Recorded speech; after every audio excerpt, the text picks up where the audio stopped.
Me suce pas le pouce, j'ai le plus bas, avec ce soir comme invité d'honneur, Monsieur Thomas Chéneau.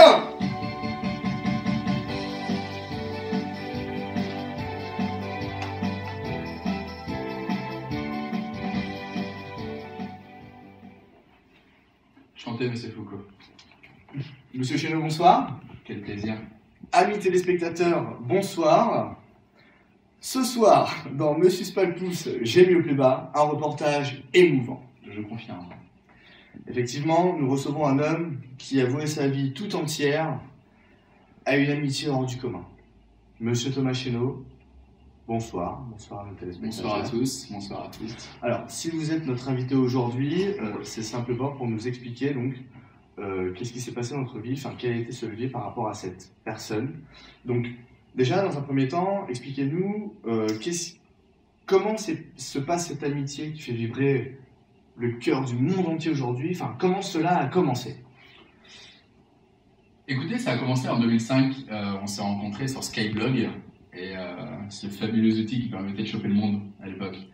Et on s'est donné rendez-vous donc sur un banc, dans les bas de Chasseneuil, à Lanara.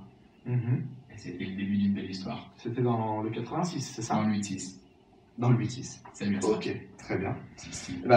Alors, expliquez-nous, quels atouts aujourd'hui ont permis de créer ce lien justement très fort et qui a mis cette confiance en place dès le départ. Ça a été très naturel. C'était très naturel dans le sens où on s'est tout de suite posé les bonnes questions au bon moment et ça a tout de suite matché. Et on savait qu'on n'allait pas se lâcher de sitôt et que c'était parti pour continuer. C'était spontané, c'était naturel. Ça a été une relation de confiance dès le début. C'était les prémices d'une belle histoire. Parfait, très bien. Alors, du coup, expliquez-nous, je pense que comme moi, mes téléspectateurs veulent savoir, enfin, qu'est-ce qu'elle représente à vos yeux aujourd'hui? Elle est tout, c'est un tout. C'est-à-dire que c'est la sœur que j'aurais aimé avoir, c'est l'amie que j'ai toujours souhaité avoir, c'est un tout, elle remplit une place qui ne sera jamais comblée par rien d'autre et personne d'autre. C'est beau. C'est un petit peu, si je puis me permettre, c'est un petit peu ma bouteille d'oxygène.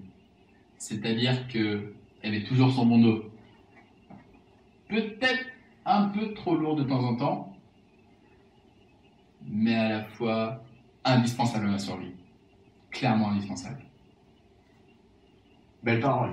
Ouais. Belle parole. Et donc aujourd'hui, quel est le plus beau souvenir que vous retenez de cette personne? Avec vous, évidemment. Incontestablement, 2010 Los Angeles. Cette personne a traversé la moitié de la Terre pour venir passer 15 jours avec moi. Donc 5 ans après votre rencontre. 5 ans après notre rencontre et 5 ans depuis ce jour. Voilà, ça a été ce moment où elle est arrivée à l'aéroport de Los Angeles pour venir passer ces quelques jours de complicité extrême. Ça a clairement été, je pense, le plus beau moment. D'accord, très bien. Là, peut-être que cette personne nous regarde aujourd'hui. Enfin, si jamais vous avez un message à lui faire passer, allez-y, c'est le moment. Bon, effectivement, il y a un message à passer. Écoute, je te souhaite un joyeux anniversaire. Malheureusement, je ne peux pas être là par la présence, mais je le suis dans le cœur et dans la tête. Je te souhaite un joyeux anniversaire. Je te souhaite tout le bonheur du monde parce que c'est tout ce que tu mérites. Je serai toujours là pour toi, dans les bons comme dans les mauvais moments. Toujours là. Et je t'aime très très très fort, Tatiana. Prends bien soin de toi. Je t'aime très fort. J'ai peut-être un dernier mot qui pourrait sublimer ce reportage. Un truc du genre tu vas lui en prendre un peu là.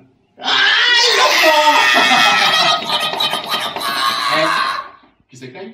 Cul-sec time. Elle dit Happy birthday, Tatiana. On t'aime très fort. Et moi aussi. Oui, mais moi, tout à l'heure, je t'en Oh merde.